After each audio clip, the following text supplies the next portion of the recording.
और बड़ी खबर मिल रही है, भाजपा के राष्ट्रीय अध्यक्ष जेपी नड्डा कोटा आएंगे। 29 जून को कोटा में होगा जेपी नड्डा का संबोधन। ये भी जानकारी बेहद महत्वपूर्ण है। तो देखिए, अब पूरी तरीके से भारतीय जनता पार्टी की अब सक्रियता, दिग्गजों की सक्रियता राजस्थान में देखना शुरू हो गया है। एक तरफ गृह मंत्री अमित शाह का प्रस्तावित जो दौरा है उदयपुर में बताया जा रहा है 27 जून को, लेकिन दूसरी तरफ भारतीय जनता पार्टी के राष्ट्रीय अध्यक्ष जेपी नड्डा कोटा आएंगे। 29 जून को कोटा में जेपी नड्डा का संबोधन होने वाला है। तो अहम ये दौरे रहने वाले हैं और खास तौर पर नजर रहेगी संबोधन पर, किस तरीके से क्या इन दिग्गजों की तरफ से कहा जा सकता है। 29 जून को कोटा में संबोधन जेपी नड्डा का।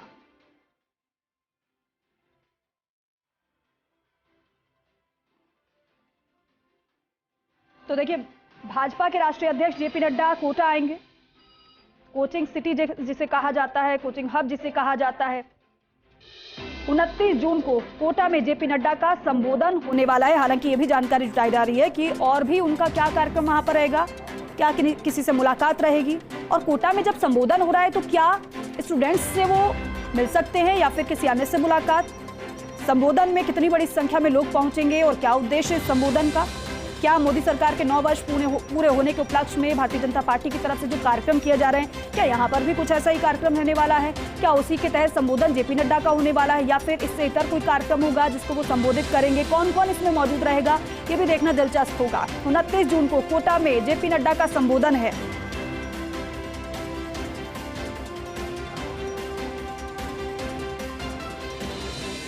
ऐश्वर्य प्रधान मेरे सहयोगी हमारे साथ फोन लाइन पर जुड़ रहे हैं। ऐश्वर्य, एक तरफ तो देखिए ये प्रस्तावित दौरा बताया जा रहा है गृह मंत्री अमित शाह का उदयपुर में, लेकिन दूसरी तरफ भारतीय जनता पार्टी के राष्ट्रीय अध्यक्ष जेपी नड्डा का कोटा का दौरा बताया जा रहा है।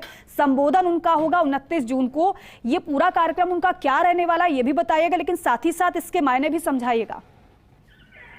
देखिए दीपिका, अब चुनाव है तो इस चुनाव में बीजेपी 2 चीजों पर फोकस कर रही है राजस्थान में। एक तो विधानसभा चुनाव में जीत हासिल करना सबसे महत्वपूर्ण मुद्दा, दूसरा मुद्दा जो है वो 25 की 25 लोकसभा सीटों को जीतना। इन 2 चीजों पर फोकस देखते हुए भारतीय जनता पार्टी अपनी प्लानिंग बना रही है। इस खबर का जो लबाब है वो यही है जी। और इस लिहाज से भारतीय जनता पार्टी चाहेगी कि तमाम केंद्रीय नेतृत्व के बड़े नेताओं के दौरे जल्दी से जल्दी हो जाएं, ताकि भारतीय जनता पार्टी अपने आप को और ज्यादा मजबूत कर सके। क्योंकि अभी कांग्रेस है, उसमें मुख्यमंत्री अशोक गहलोत अकेले लगातार जुटे हुए हैं। तो दूसरी तरफ भारतीय जनता पार्टी प्रधानमंत्री नरेंद्र मोदी के दौरे करवा चुकी है। अमित शाह थोड़े दिन पहले भरतपुर आए थे। तो अब ऐसे में जेपी नड्डा का दौरा कई दिनों से प्रस्तावित चल रहा था, जेपी नड्डा को यहाँ पर आना था। तो अब जेपी नड्डा भी यहाँ पर आएंगे तो आप ये मानकर चलिए कि जेपी नड्डा और अमित शाह आ जाएंगे। इससे पहले नरेंद्र मोदी आ चुके हैं, लगातार सभाएं कर चुके हैं, नाथद्वारा आ चुके हैं, माउंट आबू आ चुके हैं, अजमेर आ चुके हैं। तो ये तय मानकर चलिएगा कि भारतीय जनता पार्टी पूरी तरह से चुनावी मोड़ पर है, यहाँ पर चीजों को सेट करने में लगी हुई है। भारतीय जनता पार्टी के कार्यकर्ताओं को एकजुट करने की तैयारियां हैं, तमाम बड़े नेताओं को एकजुट करके मैदान में झोंकने की तैयारियां हैं। तो ये एक सबसे बड़ी बात होगी। और इसलिए पूरी मुहिम में खुद सीपी जोशी जुटे हुए हैं। सीपी जोशी इसीलिए प्रवासों को भी तेजी ला दिए हैं।